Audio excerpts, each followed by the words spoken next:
On this special Cityline Reel on Race episode, we're reflecting on the past year and checking in on whether real change has actually been made. We start off with a group of Canadian mothers who often ask themselves, is my child next?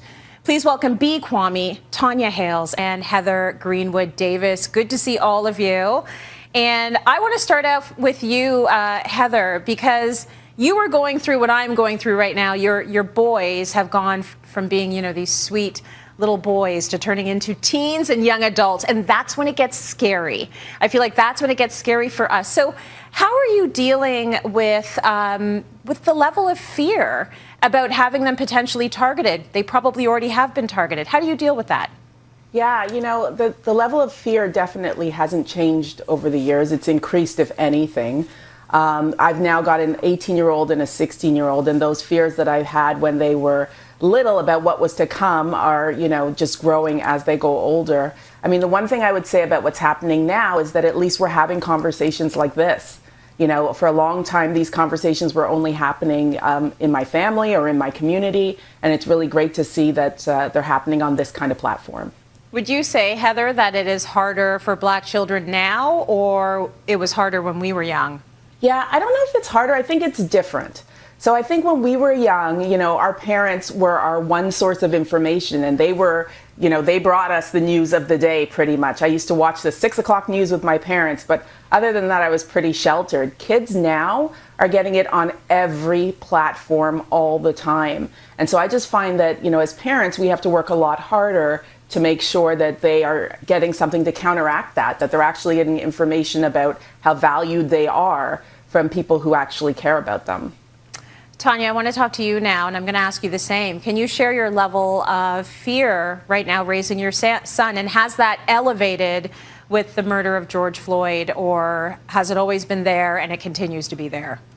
I don't think I have an increased level of fear. I have an increased level of exhaustion. It is really difficult to see these images, hashtag after hashtag. Our parents watch this same thing, our grandparents watch this same thing, and it doesn't seem to be getting any better. And like Heather said, we are bombarded left, right, and center. If you can avoid the news, but you might not be able to avoid socials. So I think it's just really difficult, to watch it all and not ingest it and absorb it. Tanya, we talk a lot on this show just about having these conversations with our kids. When do you start having these conversations with your kids? Can you share some of the conversations you've had with your son? Yeah, so last year when he started his school, I got a call from his vice principal, and, it just turned out that him and another classmate were horsing around in the hallway, but the way she framed it made it seem like he assaulted the student. So when we walked home, I said, listen, you don't get the opportunity to get in trouble the same way that your classmates do. And, really, I was just like, trying to allude to potential racial bias, but not really, tell him. Unfortunately, at 8, he already has an understanding about what racism is and how it's directly impacted him. B, I feel like we've talked about this in some ways, or maybe I've just seen it on your Instagram, but you are raising 2 daughters, and I know that you're really invested in making sure they have a childhood. All of us are. And that is a tough road to travel as a Black parent. So talk to me a little bit about your fears you have for them now and in the future, and how you're sort of maintaining their childhood. So my girls, they're young. They're 3 and 6. So right now, my main fears surround kind of any type of racism that they may encounter in the educational system. So I'm thinking about things like adultification, where Black girls are seen as older than they actually are and seen as less innocent than their peers.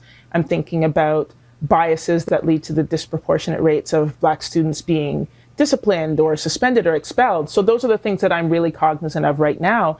But in the future, I look at them and they're so joyful now. And to think about in the future, the ways that racism, sexism, or any type of violence may siphon that joy from them, that really troubles me. So I work to raise them to be able to stand up for themselves. And my little ones chant Black Lives Matter all the time and make their posters and have little protests on our balcony.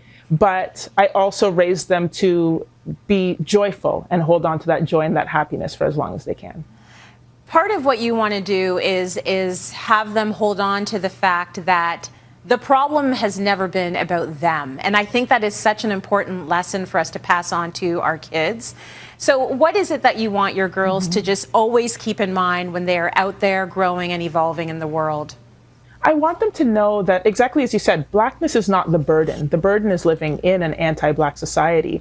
And Toni Morrison so brilliantly stated that the function of racism is distraction, and it makes us have to explain ourselves over and over again, our worth and our value and who we are in the world.